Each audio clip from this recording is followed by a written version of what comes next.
This is the Joe Gaither Show on BamaCentral.com.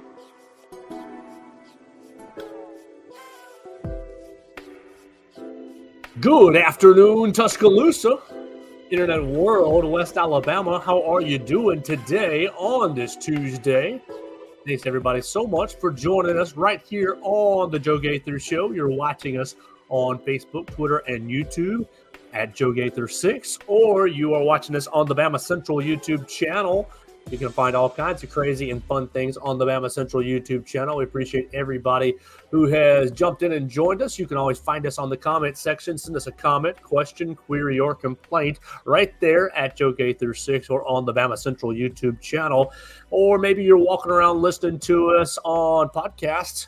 You can find us always on Spotify, Apple Podcasts, or on Amazon, The Joe Gaither Show on Bama Central. Trying to do it 4 or 5 days a week, and we appreciate everybody who jumps in and joins us. You can tell a friend about the show, subscribe, rate, and review it right there on Spotify, Apple Podcasts, or on Amazon. So it's going to be a fun day on Tuesday. We're bringing in our friend Mason Woods. He writes for us on Bama Central and writes for us on a lot of the other Walsh Writing Network websites. Cowbell Corner, Mizzou Central, all kinds of websites, Kane Central, we're doing with Spurs Central. We got a lot of different things working on the Walsh Writing Network. So we are going to be joined by my friend Mason Woods. You can follow him on the Twitter machine at MAWoods_. What we're going to do today is what we have teased for weeks on end. Now that we have a schedule with kickoff times, well, some kickoff times, a ballpark of kickoff times, we'll finally go through and break down this Alabama schedule week by week and predict it, wins and losses, how well Kalen DeBoer will do, or poorly Kalen DeBoer will do in his first year in charge, taking over for Nick Saban. So, without further ado, Mason, what's going on, man? Thanks for joining me. I appreciate you having me on, man. You know, it's been a while since we did this. I'm glad to have been given the offer to do the Bama schedule breakdown. You know, I feel honored. I feel like not a lot of people really got the invite here, and you know, maybe I was one of a few texts. Maybe I was even the only text. Who knows? The only one. I thought Mason will help me walk through this, and we can talk about it. I always feel like you're a touch more objective than I am on the Alabama side of things. So I appreciate you helping me out. I learned it from you being objective on the Alabama side of things. Don't let too many people know that. Don't take too many notes from me. Oh man, it was a crazy day today for the SEC because they put out all 14 weeks of kickoff times. Now we knew Alabama's first four opponents, what the kickoff times are going to be. 3 night games in Bryant-Denny Stadium, 1 early game up in Wisconsin. Camp Randall Stadium. That's what I was looking for. Jump around. So we knew the first four games for Alabama, but the rest of the schedule has now been locked in. Well, has now been put in a ballpark, a kickoff time ballpark. And so that's going to be really interesting. Why don't we start with what the SEC did today with their scheduling, and then we'll talk about the Alabama schedule. Essentially, what they did because of the new partnership with ESPN and ABC is said, okay, we're not going to be picking kickoff times on the Monday before, 2 weeks before. They already announced kickoff times or ballpark windows. You got 3 windows: the early window, the afternoon window, and the night window is what they're calling this. And every window, the early window is from us in Central Time. You can kick off anytime between 11 a.m. and noon. The afternoon window, you can kick off anytime from 2:30 in the afternoon to 3:30. This is Central Time.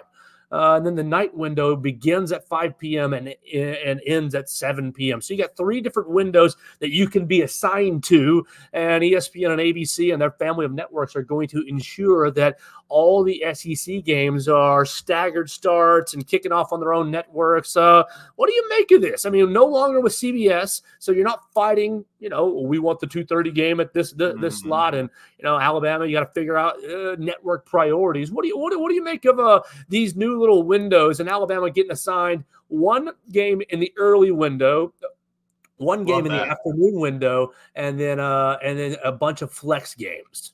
It seems as if they're kind of, this seems like their way of baking in the chance that, hey, maybe Alabama might be pretty good again this year. I think giving them that many flex spots basically is just saying, New coach, maybe they're going to fall off, but there's a pretty good chance they'll be just as good as where they were last year. So let's leave it open. Let's throw them in some of those night games if we get the opportunity to. Personally, I do like this. I'm a pretty I haven't really looked into it a whole ton. I haven't really thought about the deep kind of ramifications of the schedule, but I just on first glance, I do like the way it sounds. I like a lot that we're getting to see it this early. I like not having to find out the week of a game when it's going to kick off. I really don't have anything negative to say about it, honestly. I'm going to miss the SEC on CBS theme, but, got to let it go, I guess. One thing it's going to do for us on the writing side is you're not going to be waiting on that 11 a.m. on Monday, waiting for next week's kickoff time to get announced. You got to type it out real fast. Alabama versus Tennessee at 3:30. They put out the grid of when everything is. You've eliminated a lot of that. And so for the fans, I think it's a huge benefit to know, okay, Alabama's at South Carolina. That game is going to be right there at 11 a.m. I just X'd out my screen. At 11 a.m. And then you look at, Vanderbilt, okay, we know that's going to be an afternoon kickoff time, so that's going to be somewhere between 2:30 and 3:30 up there in Nashville. I think it's I think it's very beneficial to the fans who are thinking about hotels, who are thinking about, oh my God, I mean, now in Tuscaloosa, what is it, a 3-night minimum here for a game weekend, and that's going to cost you basically your rent, your mortgage for the weekend. But I think it does a great thing to basically help the fans prepare for the upcoming season. Yeah, I agree. I think this was a move not only for ESPN's benefit, ABC's benefit, but I think that does help the fans as well. And whether they, necessarily intended that or not is beside the point. It helps. And so let's talk about this flex new concept, because the ESPN, ABC, and the SEC have basically designated a lot of games for this flex concept. And if it's considered a flex, it's either going to go into the afternoon window, which is that 2 to 3:30 start, or it's going to go into the night game window, the 5 to 7 p.m. start. And so Alabama got 1, 2, 3, 4, 5 different games, and all of them are from week 8 to week 14. So there's some pretty marquee opponents as well included in this. You got 5 opponents that basically they said, okay, we're going to see how good these seasons go for all these teams, and we're going to kind of schedule out the best that we can to increase our ratings. I love it. Having, okay, it's not locked into 2:30, or you're not locked into 7 o'clock. It could be either or, depending on, okay, maybe Missouri isn't having as good of a season. I'm excited about this new little concept. This is going to be the only real structural change from a scheduling standpoint. Yeah, I mean, I agree with just about everything you said. I have nothing negative to say about this. I think it's good. I like the flex concept of kind of let's wait and see on how these teams play out this year, and whether or not it's going to be a game worth throwing in that late schedule or that late night slot, or if we should just keep it at 2:30. Well, let's talk about Kalen DeBoer in his first season. You already know that the first 3 games in Bryant-Denny Stadium are going to be at night, under the lights. 6 o'clock with Western Kentucky, 6 o'clock with South Florida, 6:30 against Georgia. But if you get this Missouri, if you get this Auburn, if you get these other games flexed into the nighttime window, he could have 5 of his home games played under the lights. That's what, 1, 2, 3, 4, 5 of his 6 home games played under the lights in Bryant-Denny Stadium. I mean, just from a fan standpoint, that'd be pretty awesome. Yeah, I mean, that kind of, that seems almost like the perfect way to kick off like the DeBoer era by, ushering in this new era of Alabama playing only night games at home, basically. We're just going to take that right out of LSU's hands. So let's get right into it. We'll start and we'll just do it just like we did last week. We talked with Jacob Bain from Cowbell Corner and predicted the Mississippi State schedule, which was, I thought, pretty favorable at home, pretty rough on the road. And then we talked to Joey Van Zimmeren of Mizzou Central about Missouri's schedule and another pretty favorable schedule. It's time to break down Alabama's. We'll start with week 1 against Western Kentucky. You can read our early game previews on BamaCentral.com. I believe Blake Byler started us off with Western Kentucky. We are all the way through Georgia. I believe I'm up next tomorrow morning with writing the Vanderbilt preview. But Western Kentucky, good little offense, bad defense. They don't really have any name players, obviously. So we're starting the Kalen DeBoer era off with a pretty easy win. It should be, by all measures, it should be an easy win. I do think Western Kentucky does some things well. Like you said, they have a strong offense. I think Tyson Helton is a good offensive mind, a head coach. It's just they struggle on defense, and you're not gonna do a whole lot. And they're like it's just a lesser version of LSU last year, where they were extremely strong on offense, can't stop anybody. And when you're Western Kentucky trying to come in and play an SEC team, that's not a real good recipe for success.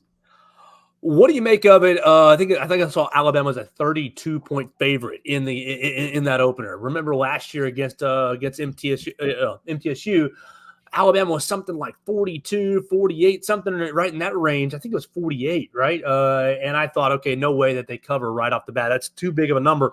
But no, Alabama did cover. You saw Galen Milroe fumble the snap. Oh, gosh, fumble the snap, pick it up and run for the first touchdown of the season. 32 points for Kalen DeBoer. Is he going to cover that spread for his first time wearing the headsets in Bryant-Denny Stadium?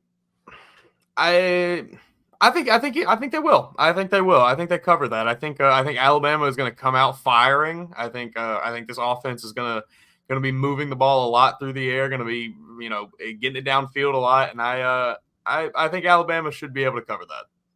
All right, so we're in agreement. I think they're going to cover as well. I think people are maybe underestimating, and it's probably because they don't really know with all the unknowns. Nothing against the people. But I think this Alabama offense is going to be deadly. I agree. I tend to agree. I think this new system is going to be a problem for opposing defense. I think we're going to see Alabama kind of step into that even more so than they have the last few years into being an offensive powerhouse.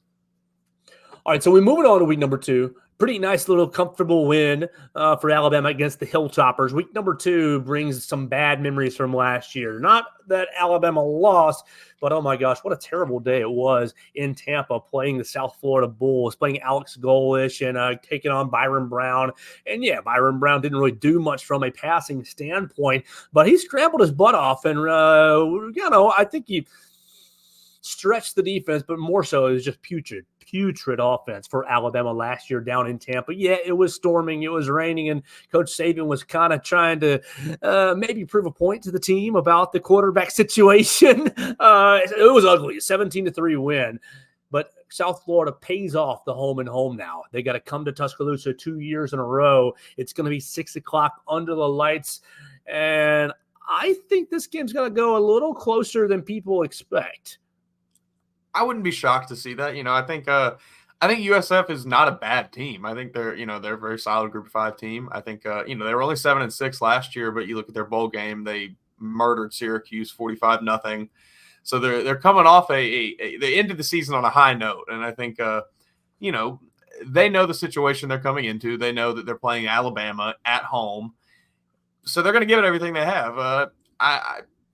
I don't think Alabama has really any chance to lose this game realistically, but I do think that it could wind up being something like a 10-point game maybe late in the fourth, and then we're thinking what's going to happen here.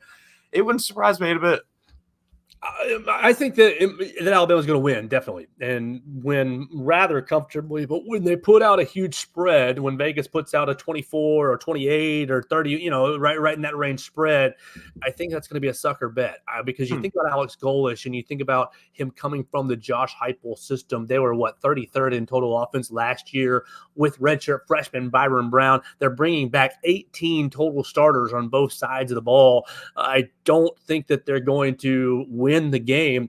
But I think that when you talk about the inexperience in the defensive backfield for Alabama, it could become a little bit of a problem. And you think about a brand new system defensively going up against a system that the Josh Heupel system is fast. We're snapping the ball before you're ready. And if you guys aren't on the same page, we're going to take advantage of that. So yeah, I think they were able to find a lot that worked last year, and I don't think this year is going to be any different. So I'm taking a big Alabama win. I'm taking not a big win. I'm taking a win. I'm taking maybe a comfortable win. 17, 14-point win. I think that Vegas is going to make some money off people gambling on Alabama after a big win against Western Kentucky. You're probably right. And sports betting is bigger and bigger every year now. I think more and more people are going to be getting in on it. It's only a matter of time before, Alabama, the state itself of Alabama makes everybody able to do it. And you're probably right. I imagine with a spread like that, people might lose some money.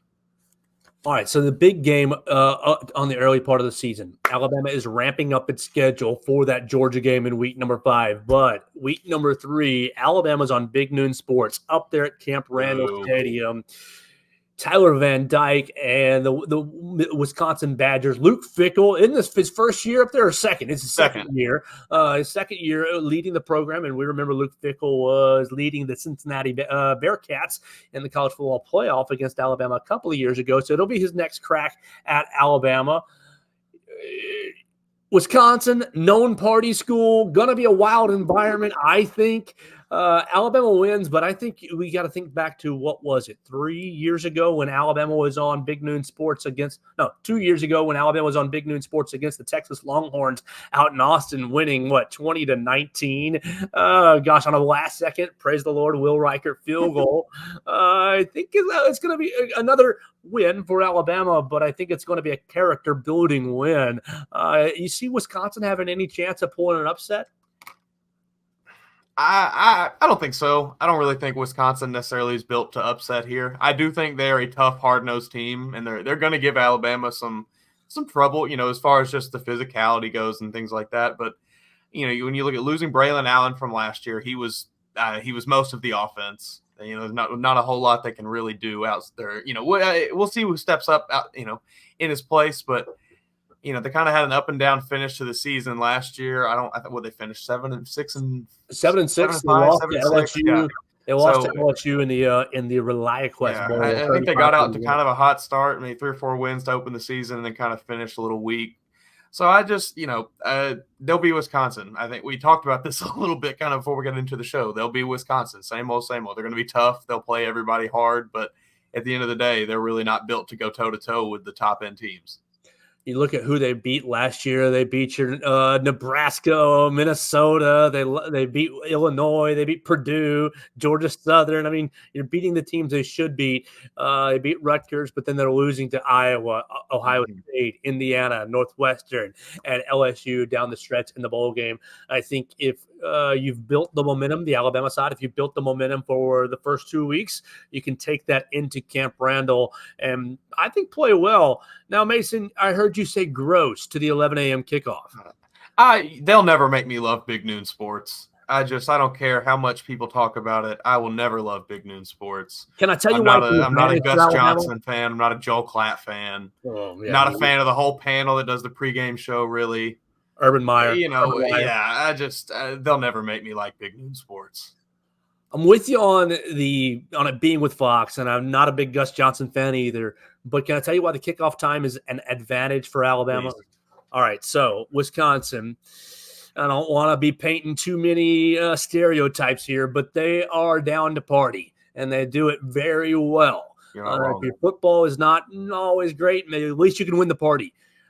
The ideal scenario for me is Wisconsin. Oh, we're hosting our first big game of the year. Bunch of freshmen who have never been here. Bunch of seniors who are excited for their first big game of their last year. I mean, it's going to go permeate throughout the entire campus. The beer, the Miller Lite, the vodka, whatever their alcohol of choice is going to be flowing on that Friday night. And of course, I don't mean to disparage any Alabama fans, but the Alabama fans will be partaking as well. But there's a little bit of a professionalism to the Alabama fans, in my experience, that, we do this for a living. We've been at big games for the last 15 years. I think that maybe there's going to be a little bit of an element of, let's host the Alabama fans and show them how we get down. Maybe they won't wake up until the third quarter and camp at 11 a.m. on that Saturday. So maybe the first couple of quarters, okay, you get in there, you get a good Jalen Milroe touchdown, you get a Jeremy Bernard long pass and play, and the crowd's like, bleep this, we're going down to the parking lot to continue our Friday night. That's a valid point. That's something I had not quite considered. The students of Wisconsin, they love to party, but getting up that early is hard. As someone who was a student for 4 years that went to a lot of 11 a.m. kickoffs and had a tough time doing it, it's not an easy task. So ideally, I'm hopeful that is a little element at play. And while Camp Randall is known for being a wild place to play in a very difficult home environment, I'm hopeful that the 11 a.m. kickoff maybe cuts a little edge off of that just a little bit. Sleepy guys, and we had a great time on our first big Friday night of the year. And we're gonna lose to Alabama anyways. I'll just sleep in and watch it tonight. Yeah. Oh yeah, no, I can see it. I can totally see it. That student section might just be dead by halftime. You get a couple big plays. You get a Deontay Washington before then, even, yeah. And then I think that they can. Same old Wisconsin, of course. What was it in 2015? It was Derrick Henry, right, who's running all over Wisconsin. And sure, they were in the game for just a little bit, but it never really felt like they were threatening the Crimson Tide. I feel like that's kind of what it's going to be like this year up there in Wisconsin. No, I could see something similar to that. Where it's kind of like you just said, it's going to be a probably 10 to 14 point game almost the whole time, but technically it's close, sure, but it's never really out of question. All right, so Alabama goes on a bye week, Mason. You get your first bye week, and I asked the other guys. I asked Joey Van Zimmeren and I asked Jacob Bain about their opinions on a double bye week. And obviously, part of it is due to welcoming in Oklahoma and Texas, and part of it is due to the college football playoff expanding to 12 teams. But what do you think about this year in college football, particularly the SEC, and in this case, Alabama, getting 2 bye weeks to work with and deal with? I think it's great. I think it's a really, really good thing. It gives the players an extra week to rest up. It's a long season that has been made now even longer with the 12-team playoff. So, giving them a little bit extra rest is needed to happen, I think. And this was, the best way to do it, obviously. I haven't seen many people really complaining, I don't think, about an extra bye week unless I've just missed it. It seems like a lot of people are kind of mostly on board for it because at the end of the day, we're getting more football. So who can complain about that? But I think using it before Georgia, obviously you had to. I think that's who else were you going to use your extra bye week against? So coming off of what will likely be a tough, hard-nosed fought game against Wisconsin, getting that bye week in there to rest up before Georgia is going to be good. I think it's a great thing. 6:30 under the lights on ABC. Ooh. The Georgia Bulldogs are coming to open SEC play. I mean, you don't open SEC play with Vanderbilt, even though they're later on the schedule. You're not opening with Mississippi State or South Carolina or any you're going straight for the top dogs in the conference, pun intended. Kirby Smart gets his chance to meet Kalen DeBoer for the first time. And I don't know. Maybe I'm stupid. Maybe I'm biased. Tell me I'm biased and wrong. But I think I don't think I'm going to be able to do that. I think Alabama. Look, I got Georgia fan friends who are salivating. Oh, we're going to show you. Oh, we're going to show Alabama. Oh, Kalen DeBoer. If this game is in Athens, I'm taking Georgia 10 times out of 10. Yeah, I'm with you there. But we're in Tuscaloosa. I really think that's a big factor in this game. Being in Tuscaloosa under the crimson lights of Bryant-Denny Stadium, hearing that elephant roar, hearing the band playing, hearing the student section cheering, and just everybody going crazy. I think that is good. That's a big thing here with this game, and I think Alabama, coming off a bye week, like we just said, they are going to be as ready for this as they can. Right. I'm with. I mean, yes, Carson Beck, extremely experienced and might be the best quarterback in the conference this year. And at this point in the season, Georgia will. I mean, knock on wood, unlikely they won't be dealing with the same sort of injuries that they dealt with in the SEC championship, particularly at the skill positions. I think that really hurt Georgia this past season. I think that really allowed Alabama's defense to kind of box in the Georgia offense. But it's still Mike Bobo calling plays, right?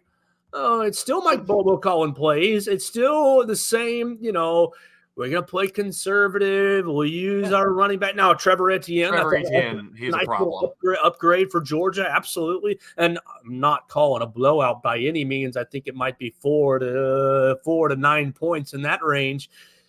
But at the end of the night, 9:30, 10 o'clock at night, by the time it's all over, I think the Alabama fans are going to be celebrating a very important win over Georgia.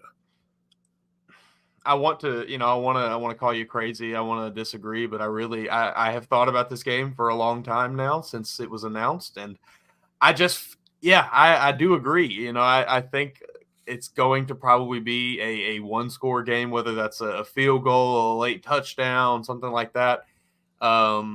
But I think the Alabama fans are going to come away happy. Georgia, they have some pieces. Trevor Etienne, like we just said, he's very, very good. I think, he was good at Florida. I think he'll be even better at Georgia. Michael Williams on defense, absolute freak. But being at Bryant-Denny Stadium, I think is going to be something that's very hard to overcome for the Georgia Bulldogs. All right, let's pause right here. If you're beating Georgia, obviously, people, you can compare rosters, and I think they're pretty much equal. I mean, give or take here for the Georgia side, there for the Alabama side. But across the board, I think it's pretty equal. Yeah. What do you make of Kalen DeBoer? And really, I mean, I don't want to disparage the mighty Nick Saban, but as far as X's and O's go, schematically, yeah, you remember the time you had Lane Kiffin, and you remember the year you had Steve Sarkisian calling plays, and Steve Sarkisian made it look like the Alabama offense was in third gear the entire season, putting up 50 points. It was just hit the right button, dial the right play up all the time.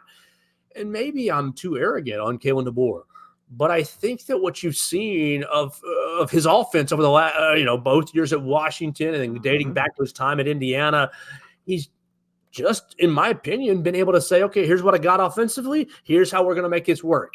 And you look at the Alabama talent.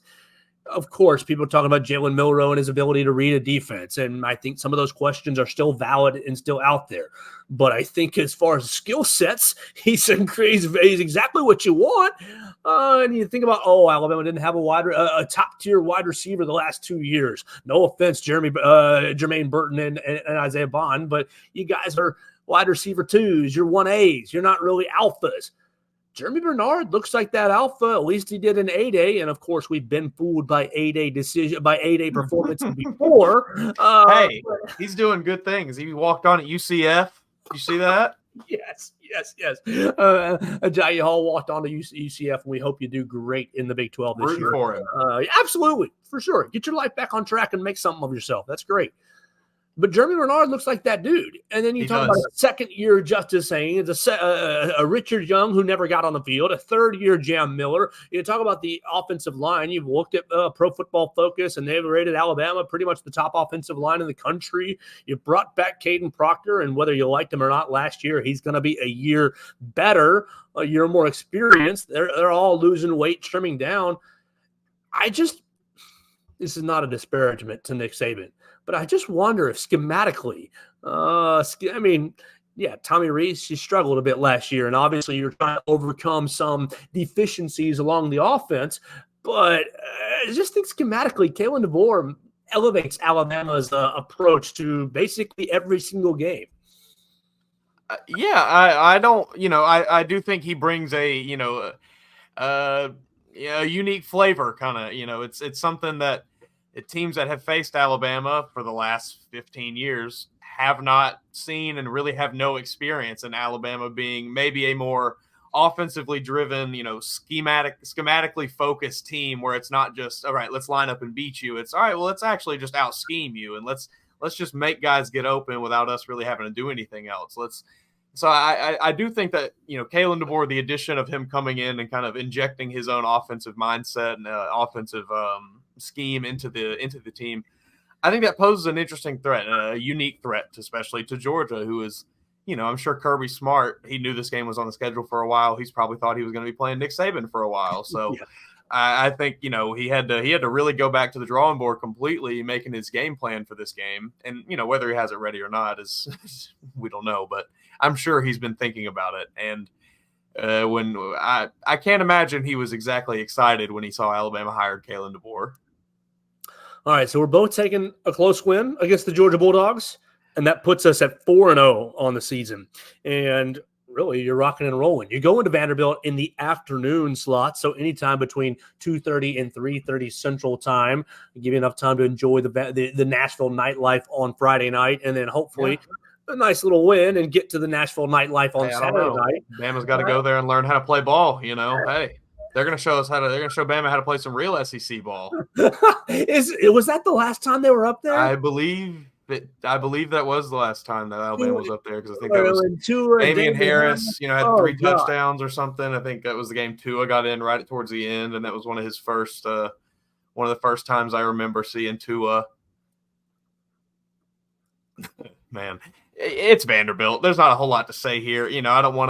I don't want to disrespect any of the strong men of Vanderbilt, but it's Vanderbilt. They're gonna be Vanderbilt this year. They'll be okay at best. Wasn't there over under? Didn't I see it at 2.5? I think I did. That's okay. No, so they'll be lucky to squeak out 4 wins probably this year.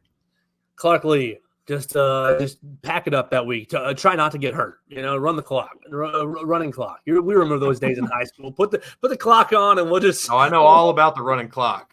I think it's going to be a pretty cakewalk win for Alabama up in Vanderbilt, and then you go to South Carolina, another 11 a.m. kickoff. It's going to be either on ABC or ESPN, so you're right there on one of the big boy channels. But it's the only other 11 a.m. kickoff.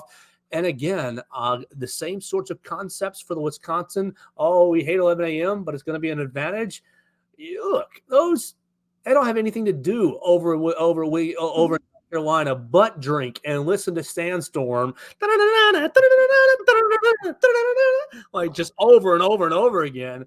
I think this is another comfortable win for Alabama. Yeah, I would say so. I think, probably looking at like a, 14-17, maybe into the 21 to 24 point range. South Carolina does some things well. I think they're I think Shane Beamer coaches a tough team. Joke. I think, they have potentially an exciting quarterback in Lenoris Sellers. I don't really know a whole lot, but the little bit I've seen and read about him, it seems like some people are a bit excited about what maybe he can do. They got Robbie Ashford in the transfer portal. Who knows? Maybe he figures out to play some kind of position on the field. You did lose Xavier Legette. He was the offense in 2023. I think he had like 1,300 yards last year or something. I mean, it was just ludicrous what he did. I don't really think they brought anybody that notable back that I know of, other than, I guess Lenoris Sellers, who some people are excited about. But yeah, I think it should be a comfortable win for Alabama. They should be able to just kind of pack this one in and enjoy the day. All right, what bone is Shane Beamer most likely to break after the game in frustration? Well, he broke his foot last year at some point. Didn't he break a hand? That's where I was gonna go. I was gonna go with the maybe a wrist, maybe some fingers, some metatarsals. Maybe I wouldn't be shocked to see him roll up to a Monday press conference with a little wrap on his hand or something after that weekend. That's why I think he's a joke. I think he has very, very low emotional control. So I think Kalen DeBoer is going to be able to put him into a little blender on that day, and Alabama is going to have a nice morning over at Williams-Brice Stadium. But now I think you're going to trouble. At Tennessee. This is week number 8, and this is a flex window game. So it's either going to be in the 2 to 3:30 window or the 5 to 7 p.m. window. It's going to be that 5 to 7. Yes. Oh gosh. Are we liking Alabama? It's going to be under the orange lights of Neyland Stadium.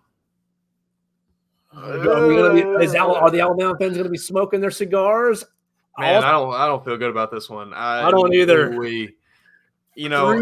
I have ridden this victory lap for 2 years now. I called it when Tennessee beat Alabama the last time. I'm going to call it again this time. Alabama's going to lose this game. I'm afraid. I think Nico Iamaleava, he is a problem. I mean, he's just an issue on the field. There's nothing. He's one of those guys where you do not stop him. You hope to just slow him down. And, whether or not they can do that, I don't know. Tennessee, Brew McCoy comes back. Squirrel White had himself a touchdown here in Tuscaloosa. Yeah, it's whether or not Brew McCoy stays healthy, we'll see. But assuming he is healthy, he's a solid receiver. Squirrel White, he can, I think, very easily take on a Jalen Hyatt type role in that offense, like Jalen Hyatt did 2 years ago, going off for like 1,100 yards that year or something like that, something crazy. And then on defense too. I mean, they got some studs on defense. James Pierce on the line there. I think he had like 10 sacks last year. He's probably going to be a top 15 pick. Yeah, man, this one worries me. This is a tough game. This is an extremely tough game. Tennessee fans are going to be out in droves for this one. It's going to be tough. I think I'm going to give it to Tennessee. I think it's close. I don't think Alabama goes up there and gets embarrassed, but I think we're probably looking at a game very similar to 2022. Yeah, I think so too. I wrote down an L on my sheet, and I think for a lot of the reasons you just said, I think that they're going to be able to control the running game with Dylan Sampson, and basically, I think Nico Iamaleava is enough of an athlete to work the running game but be accurate in the passing game. That was the issue last year. Is their boy Joe Milton couldn't hit the broadside of a barn, so all the downfield. I drank the Joe Milton Kool-Aid. All the downfield passing was basically inept. I think this is going to be a problem for Alabama. And as much as I think about 2 years ago, the main thing that sticks out of my head was dangerous. I feel like in Neyland Stadium, that's just I think my Tennessee fan friends would disagree, but it looks and it feels like a dangerous environment to be there for. You heard a lot of horror stories from the Alabama contingent 2 years ago. If they tear down the goalpost and throw them in the river again, it wouldn't surprise me one little bit. No, I think much like Alabama does against Georgia, I think Tennessee kind of gets the nod here for being at home. Are they the just objectively better team? I don't think so. But it's in Neyland Stadium, and wow, that's a hard place to play. A lot of things go bad in Neyland Stadium. Oof, yeah, so we're on the same page. A loss drops Alabama to 6-1, 3-1 in the SEC up to this point. So 6-1. Let me write that on my notes so I can keep up with myself. But then Alabama comes back for homecoming. And what are you doing, Alabama? I'm sorry. What are you doing in Missouri for homecoming? I mean, you've got Mercer at week 12, and that was put at a 1 p.m. kickoff. We'll get to that in just a second. But, you've got Mercer hanging out there. And, yes, Missouri, the last time they were in Tuscaloosa, it was homecoming, and you beat Drew Lock. But this is not what? This is not Drew Lock's Missouri. Exactly. This is going to be bad. These guys I think they're going to be good. Up to this point, I've not seen anything to make me not believe that Luther Burden is going to be the SEC's best receiver next year. That guy's a freak. They bring back just about everyone. Brady Cook at quarterback. Obviously we mentioned Luther Burden, and then a couple other receivers. Tight end comes back. The defense, they brought in a new defensive coordinator. Things look good for Missouri. Things are up for Missouri. This is, I really never thought I'd be saying it because I always was beating the drum that Missouri didn't belong in the SEC, but they kind of look like they belong in the SEC. Eli Drinkwitz has really just embraced who Missouri is. And I think he's gotten a lot of – his main mission has been really locking down the state of Missouri and keeping the better recruits there and getting after the city of St. Louis. I think he's building something. Now, Joey brought in a transfer from Clemson, the cornerback. He's from St. Louis. So, this is a weird game for homecoming. Joey Van Zimmerman tried to talk me into picking Missouri, and I think he really wanted to on our Missouri segment. This was last Thursday that we had him on predicting the Missouri schedule. But we both agreed that Alabama's depth and skill and being at home is probably going to be to make the difference in the day. Are you going to disagree? Are you going to take a chance on the Tigers? No, I think, kind of for the reasons you just said, I do think it's kind of one of those things where it'll be close for a bit, but Alabama will just outlast them like they do other teams of similar nature. We've seen teams in the SEC kind of have these runs like this where you start to think, oh, are they going to maybe contend? And then they go play the Alabamas and the Georgias, and it's like, oh, okay, they're not quite there yet. So I think this will be something very similar where, good for you, Missouri. You're probably going to win 10 games this year. It just won't be against Alabama. All right, so here we go. Alabama is now 7-1, 4-1 in the SEC, and gets their next bye week. We talked about having 2 bye weeks about 2 minutes ago. What do you think about the placement of these bye weeks? Right before the Georgia game and right before a trip to Baton Rouge. I mean, it seems like a pretty good place to do it. If I had been placing them, I probably would have picked the same thing. I think you absolutely have to put one ahead of Georgia to get you that little break there, to get you an extra week of preparation, get your guys some rest, get everybody healthy. And then LSU is kind of one of those teams where, they're a bit of a wild card in the SEC. They you never really know how good they're going to be. They're always kind of in the mix, but you never know if they're going to be able to quite, get over the hump. And, I don't know. LSU is interesting this year. Definitely. You got quarterback Garrett Nussmeier, and basically they're bringing back John Emery, the running back, decided to come back out of the transfer portal. Josh Williams is their graduate. You see little Aaron Anderson is now in his third year, second at LSU, but his third year in college. Kyron Lacey had himself a decent little year as their third or fourth wide receiver last year. The biggest issue is, are they going to fix the defense? Are they going to fix the defense? And if they are, I think it's going to be I think they have a chance to have a very strong year. I think the moves they made coaching wise, the LSU defense, big step in the right direction for the LSU defense. Bringing Bo Davis back, bringing Blake Baker in from Missouri. I'm interested, in doing some preparation for this. You kind of get to reading about, the pieces they have. And, I was thinking about Harold Perkins, and I think, just looking at statistically, I think last year he kind of took a step back a little bit. I'm interested to see what he does this year with a new defensive coordinator. Maybe he's going to kind of go back to moving around the defense a little bit, and maybe not be confined to the inside linebacker spot like he was in 2023.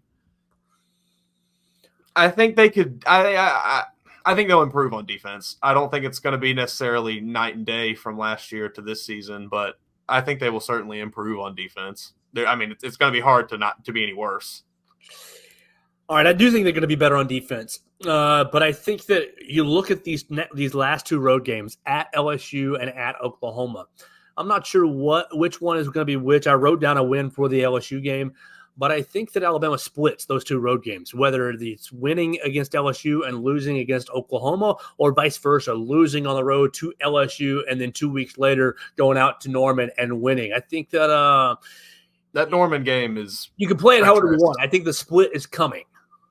I could see that. I certainly could. I've been worried about that game in Oklahoma for a while, ever since I saw it. That just going to Norman, that's a tough place to play.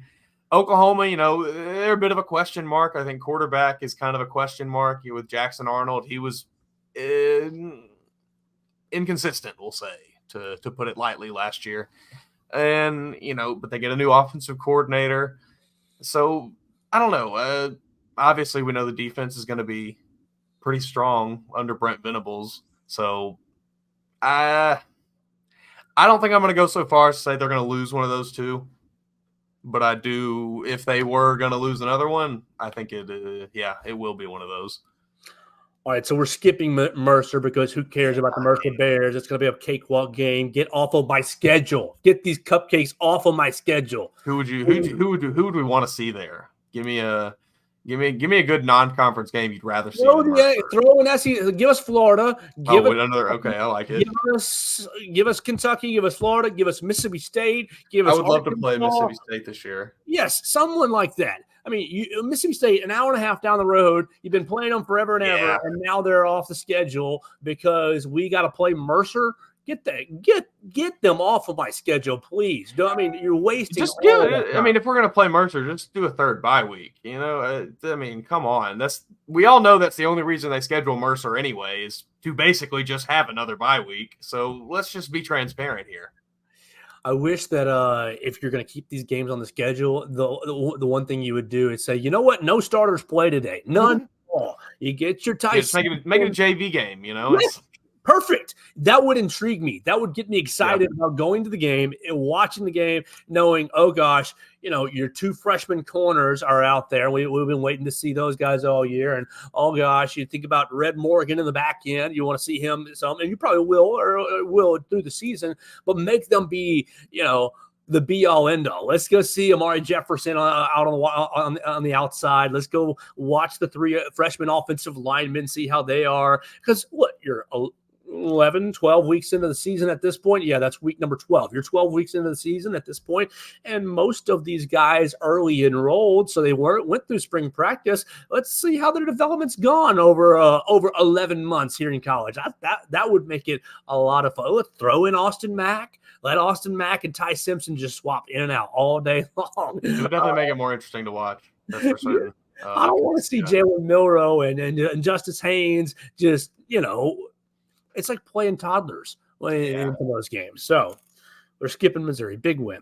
At Oklahoma, we already kind of touched on it. You got anything more you want? I think you're definitely splitting between. That's my opinion, between LSU and Oklahoma. Those are two extremely tough road games, and that's hard. If you made me pick which one they were going to lose to, I'd probably give the nod to LSU over Oklahoma.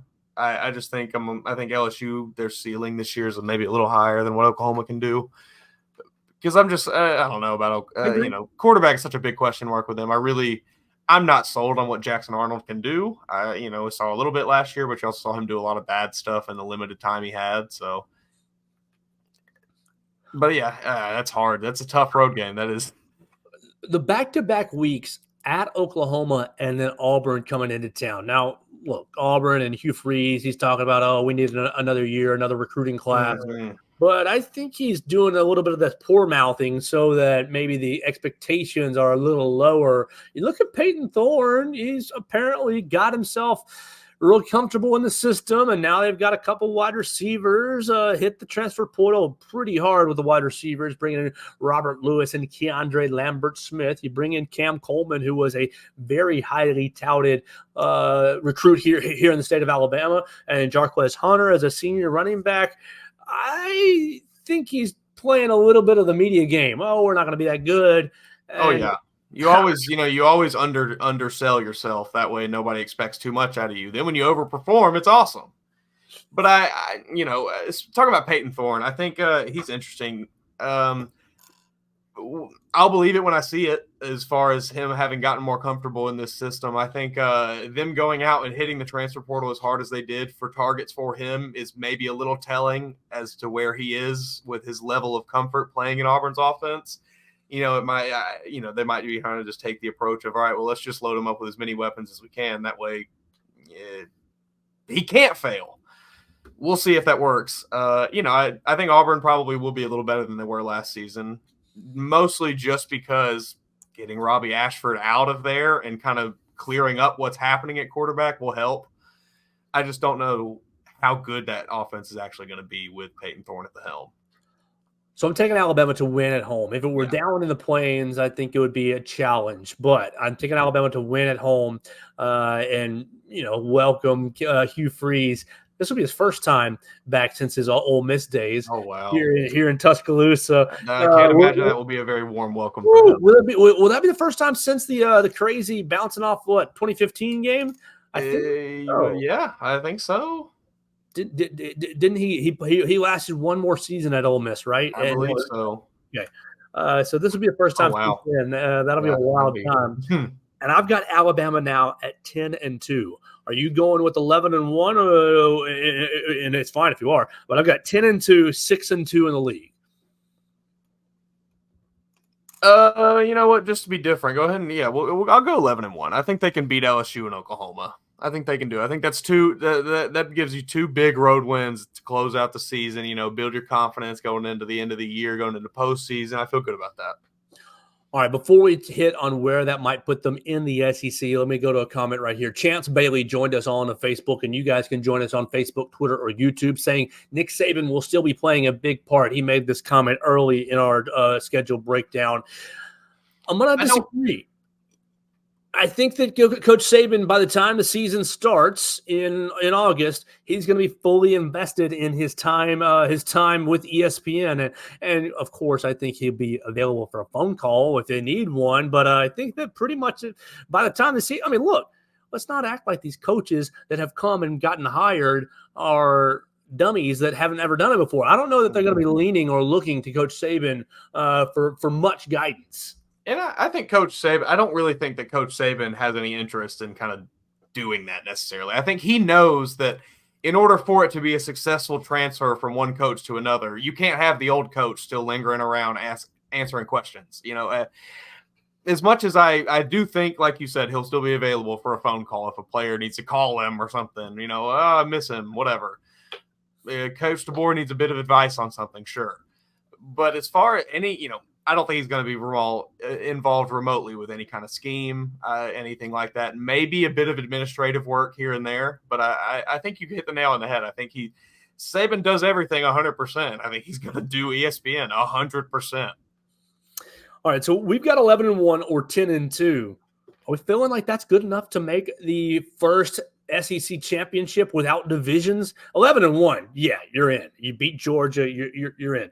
You're probably playing Texas, or you might have a rematch with Oklahoma or a rematch with Georgia. Mm-hmm. But 10-2, if you lost to Tennessee and you lost to maybe Oklahoma, you're up in the air a little bit.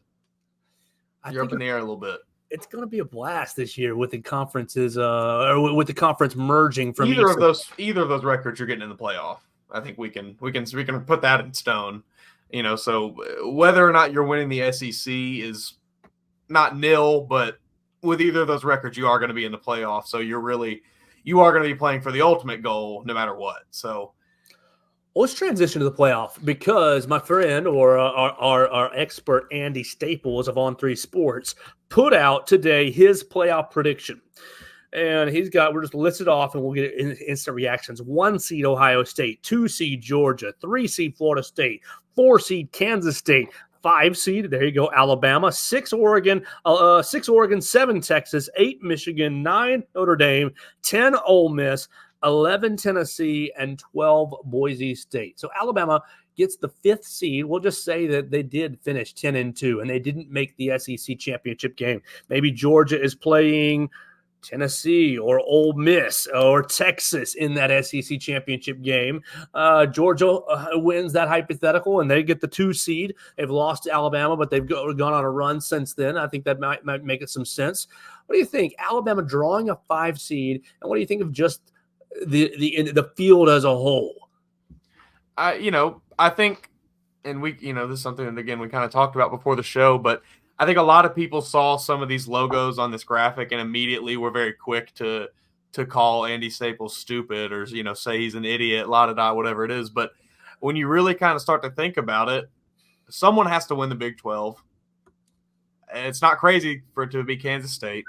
Florida State is, someone's got to win the ACC. So that's another conference that's pretty down right now. And whether or not Florida State is a elite team this year, you don't really have to be to win the ACC right now. So that's, that one's not crazy either.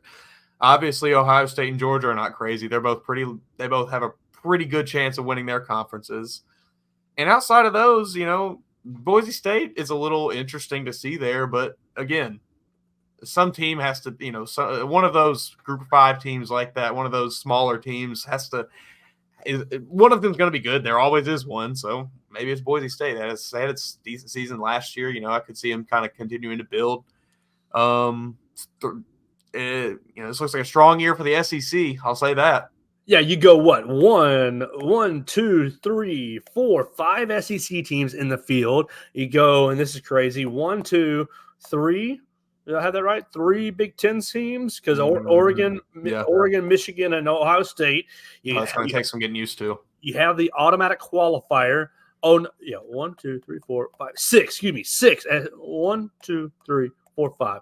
Yeah, 5 SEC teams, 3 Big Ten. That brings us to 8. 1 Big 12, 1 Mountain West, 9 and 10. I'm missing somebody. Oh, ACC is 11, and Notre Dame is our 12th. So if you're not in the SEC and you're not in the Big Ten, you better be winning your conference or making a big old run. This is, and this is something that has kind of been talked about for the last 6 months to a year now. Like we are, I think, slowly ushering towards super conferences, even more so than we have now. And so be it. And make these teams play each other. There's just, it is to this day ridiculous that Notre Dame can get by not being in a conference. Make them play teams in a conference. It's just, so this is just one more step to push us again into super conferences. So I'm all for it. All right, so in this hypothetical, and we'll continue on with it, Alabama's hosting a home playoff game against the Boise State Broncos. Imagine a world where Boise State gets to host a home playoff game on the blue field. I mean, that would be something. I think they'd have to have a lot of breaks to get that top 8 seed. But you've been in Tuscaloosa a long time. You've seen, you remember last year, Texas coming to town. That week it was on fire. Many LSU weeks it's been on fire. Many Auburn weeks the city has been ablaze. What would it be to host a December playoff game? What would that be, like the 19th, 16th, 15th, right in that range in December? I think that this place might explode. The population of this city would quadruple. I mean, it would be insanity. There'd be people flooding out of every business in the city. There'd be lines out the door to get a meal at any restaurant, any bar you want to sit down and get a drink. You'd have to wait an hour. But bring it on. Give me a home playoff game. I want the city of Tuscaloosa on a national stage, just like it. Bring us to the forefront and get the place rocking. Because Tuscaloosa is a great football town. It's a and obviously people know that it's the University of Alabama, but I don't think people that don't necessarily come here and experience it you only see it on TV. You don't really know what it's like. Outside of just the game, just having, people in town and things like that, the city abuzz, it's a great time. I think I would end up pitching a tent in the backyard, moving me and the dog and the cat into the backyard and renting out the whole house. It's a great idea. Hey, if y'all don't mind me in the backyard, probably make enough money to live that year. All right, last thing for this. Am I insane looking at the playoff field and I see, okay, Georgia, Ohio State, Kansas State, Florida State, okay, they get the bye. Great, good for them. Top 4 seeds get the bye. Am I insane I'd rather have that 5 seed? I'd rather have that 6 or 7 or even the 8 seed because I want the experience of a home playoff game. I think the one extra game. Yeah, sure. One extra game is tough. But the potential momentum you can gain from winning a playoff game in your own home stadium, I think, there's nothing equal to that. I think, that bye week is cool, but I don't think it's anything like being able to win a playoff game at your home stadium. That is a surge that you can't recreate with anything else. You get that 5 seed, as Andy Staples has it right here from On3, and we thank him for putting that out today, give us some things to talk about. You get that 5 seed, you're playing the worst ranked team in the field, in this case, Boise State. You win. All right, you're on momentum, and then you go play the lowest ranked conference champion. And so, look, where would that Big 12 champion be if you were just ranking them without the concept of the playoff? Would they be 8? Would they be 9? Would they be 6? Would they be maybe 15 or 18, somewhere in that range? Because you got to take the top 4 rated conference champions. That might be 12 and 14. So you might have the easiest 2 routes. You're playing favorable path. You're playing the 4 seed in one of these bigger cities where Just we know this from our experience. The Alabama fans will travel to the Sugar Bowl or to Atlanta or to some of these places where these games are going to be played, to AT&T Stadium. And then from there, you're in the last four. And you're just rolling the dice against, the winner of Ohio State, Michigan, and Notre Dame in this case. And then at that point, you're playing a title game, and you built all your momentum, and it's just a one-game seed. I think I would rather have, the 1 seed would be fun, but I think 5 seed is very, very good. Juicy. Yeah, that 5 seed is woo-wee. Because that is if it were to fall this way, that is an extremely favorable path for Alabama. I mean, that is, we're not gonna be throwing asterisks around on championships, but like that is the easiest path. That's the best path you could ask for. If you ask any of those teams which 2 teams they want to play, that's what they're gonna tell you. So I don't disagree. I think that 5 seed conference champion in the next round. Yes, I I think you might rather have that than the bye altogether. Look at Georgia in this case. Georgia gets the bye. They're the conference champion. Great. You get the crown. Well done. Trophy for you, Kirby Smart. But you get the winner of Texas and Ole Miss in this hypothetical, and they're going to be good teams. You're going to get the winner of the 7-10 matchup, who is probably the second or third best team in the SEC or one of the better teams in the Big Ten. Like, you can just flip it. Just give them the winner of this Michigan and Notre Dame game. Like, it's going to be – I think that's a brutal draw. And so, while I think it's going to be a lot of fun, I think there's still a lot of room for improving the way this field is getting chosen. Yeah, I agree. I think I was – it seemed kind of like we were moving away from the automatic qualifier thing, and then they dropped that on us like, oh, we're still going to keep it. And it kind of left me a little confused. So I would definitely be interested to see how this year's playoff goes, and then how quickly they maybe change it if it does not go super well. Shoot, pretty fast. If you get that 4th seed is the automatic qualifier, and really they're the 15th best team in the country, I think that gets changed pretty quickly. Yeah. Mason, let's get on out of here for the day. You've been writing for us for BamaCentral.com and a lot of the other Walsh writing networks. Make sure you follow Mason Woods at MAWoods_. Mason, we got to talk about what we're going to do for SEC Media Days. I think we might try to drag you out to Dallas with me for some help, but we'll get together on that. Tell everybody what you're working on with the Walsh Writing Network, where they can read you, whether it's on Cowbell Corner, or whether it's on Kane Central or Mizzou Central, or wherever that you're writing your stuff for the Walsh Writing Network right here on SI. Yeah, Cowbell Corner, Mizzou Central, Bama Central. Those are the 3 that I kind of stick to the most. I get every now and then I jump out to one of the others, but for the most part, you can kind of find me more regularly on those 3. Make sure you follow Mason Woods at MAWoods_ for Alabama Titans and for all kinds of other thoughts right there on the Twitter machine. Mason, thanks for your time, man. Let's get out of here. I appreciate you having me on. Yes, sir. That's Mason Woods joining us, and that's going to do it for our show. That was a quick hour. We broke down the Alabama schedule. Look, it's June. Things will change. Our predictions, we'll try to stay as true as possible, but you never know. Things will change in July. We'll get more information at SEC Media Days, and then we'll have fall camp to kind of alter our predictions. But for now, I'm going with 10-2, 6-2 in the conference. Mason Woods joined us and went with 11-1. I think people preying on Alabama's downfall because of Nick Saban's retirement are maybe selling themselves a dream. And so we'll see who's right and who's wrong in the next couple of months right here on the Joe Gaither Show. We appreciate everybody joining us today on Facebook, Twitter, and YouTube. You watched us at Joe Gaither 6, or you watched us at the Bama Central YouTube channel. You can subscribe to the Bama Central YouTube channel for all kinds of extra behind-the-scenes coverage of our work right there at the University of Alabama. We appreciate them making it possible. We appreciate Chris Walsh for putting us on each and every day. Remember to subscribe, rate, and review the show on Spotify, Apple Podcasts, or Amazon, and we'll be back with another edition. Tomorrow, we'll be talking to Matt Guzman, so we'll hit some NBA. God, the Celtics are up 2-0 and have looked like it's going to be a pretty easy sweep. So we'll talk to Matt Guzman about the NBA. We'll find some Spurs topics to get into. We'll be joined by Justice Sandel on Thursday for some Miami Hurricanes talk. We'll be joined by Jacob Bain on Thursday for some Mississippi State talk as well. We'll just keep things rolling right here on the Joe Gaither Show, right here on Bama Central and BamaCentral.com. Thanks for joining us on today's edition of the Joe Gaither Show on Bama Central. Keep up with Joe on all his social media pages at Joe Gaither 6. Subscribe, rate, and review the show on Spotify and Apple Podcasts, and be sure to read us daily at BamaCentral.com.